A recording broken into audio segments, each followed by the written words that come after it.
तर सगळ्यात पहिल्यांदा माझ्या फेसबुक फॅमिलीला, इन्स्टा फॅमिलीला आणि यूट्यूब फॅमिलीला हॅपी फ्रेंडशिप डे. आज आहे मैत्रीचा दिवस. मैत्री सगळ्यात महत्त्वाचं माझ्या आयुष्यात तर मैत्रीला खूप खूप जवळचं स्थान आहे. कारण रक्ताच्या नात्यापेक्षाही माझी मानलेली मैत्रीची नाती माझ्या खूप खूप जवळ आहेत आणि त्यांनी मला वेळोवेळी सावरले. प्रत्येक दुःखात त्यांनी मला आवरले. त्यामुळं त्यांच्यासाठी खूप जास्त माझ्या मनात त्यांच्याबद्दल आस्था, प्रेम बरंच काही आहे. ते शब्दात व्यक्त करू शकत नाही मी. शब्दांच्या पलीकडे त्यांचं स्थान आहे माझ्या मनात. त्यामुळं त्या सगळ्यांना माझ्या म्हणजे काय म्हणतात ते, माझं सुख त्यांना लाभो, त्यांचं दुःख माझ्या वाटेला येऊ, इतकी जवळची आणि इतकी म्हणजे लय कमी हाताच्या बोटावर मोजण्या इतकी नाती आहेत. पण ते खूप खूप प्रामाणिक आणि खूप चांगली आहेत. ते कधी म्हणजे माझ्याकडं काय मिळतं याच्यापेक्षा त्यांनी कधी ठेवली नाही. कारण माझ्याकडं त्यांना काही मिळत नाही. पण वेळोवेळी त्यांनी मला खूप सहारा दिला. खूप म्हणजे काय म्हणतात ते, भरकुटू दिलं नाही. त्या सगळ्यांचे मी खूप आभारी आहे, खूप जास्त आभारी आहे. आणि तसं तर माझ्या आयुष्यात बाकी काहीच नाही आहे. जे आहेत ते हेच माझं खरं आयुष्य आहे. त्यांच्यामुळं माझं आयुष्य आहे. त्यांच्यामुळं माझं आयुष्यात सुख आहे. थोडे फार आनंदाचे क्षण आहेत. त्यामुळं त्यांच्यासाठी आजच्या दिवशी मी खूप खूप खूप खूप शुभेच्छा देते त्यांना. आणि माझ्याकडं काय चुकलं असेल तर हात जोडून त्यांची क्षमा मागते. जरी कळत नकळत माझ्याकडं चुका झाल्या असतील तुमच्याविषयी, तरी मी तुम्हा सगळ्यांची माफी मागते. तर तुम्हाला मी माझी स्टोरी सांगते. त्याच्यात खरोखर माझ्या जोडलेल्या नात्यांना, जे रक्ताची नाती नाही आहेत पण एक मैत्रीच्या ह्यानं माझ्या आयुष्यात आलेत, त्यांचं खूप महत्त्व आहे.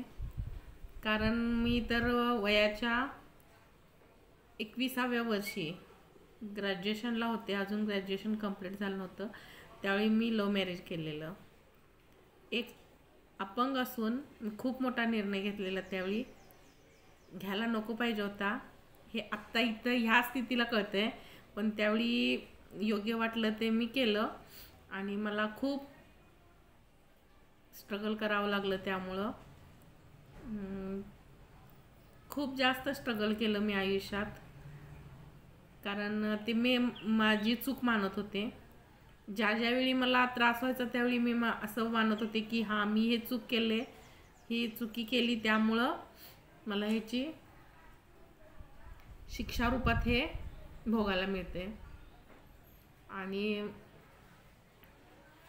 खूप वेळा असे प्रसंग आले, खूप जास्त चुका झाल्या माझ्या हातनं. म्हणजे ते एका चुकीमुळं त्यातनं काय म्हणतात ते, शिक्षा मला होतच गेली. आणि आत्तासुद्धा मी एकटी आहे. जगाला वाटत असेल की त्याच्यामुळं त्याची शिक्षाच असेल ही पण. कारण मी माझ्या घरच्यांना कुठंतरी दुखवलेलं. पण माझे वडील मला खूप सहकार्य करायचे. माझा भाऊ पण मला सहकार्य करतोय, आत्तासुद्धा करतोय तो. पण माझे वडील आत्ता हयात नाही आहेत. होते तेव्हा खूप त्यांनी सहकार्य केलं. पण माझं लव्ह मॅरेज सक्सेस झालं नाही. त्यामुळं मी सगळ्या म्हणजे पोरींना विनंती करते, जे घरातले निर्णय घेतात ते खरोखर आपल्या भल्यासाठी घेतात. आणि असं नाही की लव्ह मॅरेजच फक्त फसतात असं नाही, अरेंज मॅरेज पण फसतात. पण लव्ह मॅरेज केल्यानंतर खूप स्ट्रगल करावं लागतं. त्यावेळी आपल्याला कुणाची साथ नसते ना, आपल्याला असं वाटतं की नाही अजून एक चान्स द्यावा, अजून एक चान्स द्यावा, अजून एक चान्स द्यावा आपल्या नात्याला. मग आपण असं त्याच्यातच हे होत जातो ना. त्यामुळं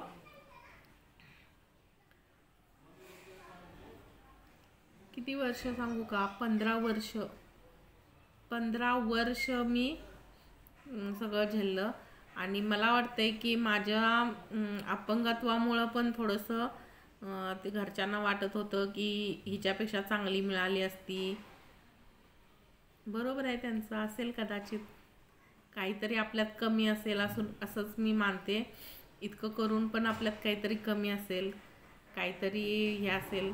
जाऊ दे, तो विषय खूप खोलात आहे. मग त्यामुळं ना मला ह्या मित्र नाही आहेत, माझ्या मैत्रिणींनी इतकी साथ दिली. आणि माझे भाऊ माझ्या वेळोवेळी प्रत्येक प्रसंगात ते मला काय म्हणतात ते मराठी एक गाणं आहे ना, अगदी सेम तसं. दुःख अडवायला उंबऱ्यासारखा, दुःख अडवायला उंबऱ्यासारखा, मित्र वनव्यामध्ये गारव्यासारखा, मित्र वनव्यामध्ये गारव्यासारखा. या गाण्याप्रमाणे वेळोवेळी मला त्यांनी खूप खूप सावरलं, खूप प्रत्येक प्रसंगातनं आवरलं. त्यामुळं त्यांचं स्थान मला खूप महत्त्वाचं आहे. आज सगळी नाती आहेत पण मी एकटी आहे. सगळी नाती असून सुद्धा एकटी राहणं, एकटं स्ट्रगल करणं अवघड असतं का सोपं असतं? कमेंटमध्ये तुम्हीच सांगा. आता मला तर अवघड नाही वाटत. असतंय कधी कधी तर त्रास होतोय, रात्री झोप नाही आली तर मग आपल्याला असंच काहीतरी व्हिडिओमध्ये गुंतवून ठेवायचं, आपल्या माणसांशी बोलायचं, फोन कॉल करून बोलायचं. कधी वाटलं तर हेच करते मी. आणि त्याच्यानंतर माझं सेकंड मॅरेज पण झालं आहे. त्यावेळी तर मला इच्छा नव्हती तरी झालं. काय काय गोष्टी इच्छेविरुद्ध होतात. लोक आता ह्याच्यावरती सगळे कमेंट करतील, कारण मला सगळेजण, मी असं म्हटलं ना, प्रत्येक मला ते खुळ्यातच काढतात. कारण इच्छा नसताना कसं होतंय, कधी कधी प्रश्न पडतो, होतंय. तर तुमचा प्रश्न जरी म्हणजे चुकीचा नसला तरी आता काय, ज्या गोष्टी व्हायच्या आहेत त्याच होत्यात. आणि तो नवरा तर इथला नाही आहे म्हणून सगळ्यांचा रोष आहे, कारण तो मराठी नाही आहे. काय म्हणतात ते, आपल्या महाराष्ट्राबाहेरचे आहेत. पण ते आहेत असं म्हणजे काय म्हणतात, आधी कसं आपल्या अपेक्षा जास्त असतील किंवा मी जास्त काय हे केलं असेल. आता मी जास्त अपेक्षाच ठेवत नाही, कारण मला काय होतंय त्या गोष्टींचा मग आपल्याला खूप त्रास होतो ना. मग मी आता काय केलंय, येतात राहतात, कामाला पण जातात, पैसे देतात, परत त्यांच्या आईकडे जाऊ वाटलं तर जातात ते, परत मला जाऊ वाटलं तर मी पण जाते. त्यांची हाय फॅमिली चांगली आहे, असं काय म्हणजे इतकी पण हे नाही आहेत, ते लोक चांगले आहेत. पण मी स्वतःहून अजून कुणाला ॲक्सेप्ट करण्याच्या मनस्थितीत नाही, कारण माझं अजून पहिलं घटस्फोट झाला नाही. मग तरी पण मी लिव्ह इन रिलेशनशिपमध्ये राहते. त्यावेळी पण मला पहिल्यांदा त्रास झाला. सगळ्यांनी विचारलं प्रश्न, त्यावेळी मी सांगितलं, सगळ्यांच्या प्रश्नांची उत्तरं पण सांगितली. कारण त्यावेळी मला कुणाचा तरी आधाराची गरज होती. माझं पायाचं ऑपरेशन झालेलं, मी काम करू शकत नव्हते. आणि भाव तर किती दिवस भाव सांभाळणार आहे सांगा. मला त्यावेळी योग्य वाटलं, कुणाचं तरी साथ हवी असं वाटलं.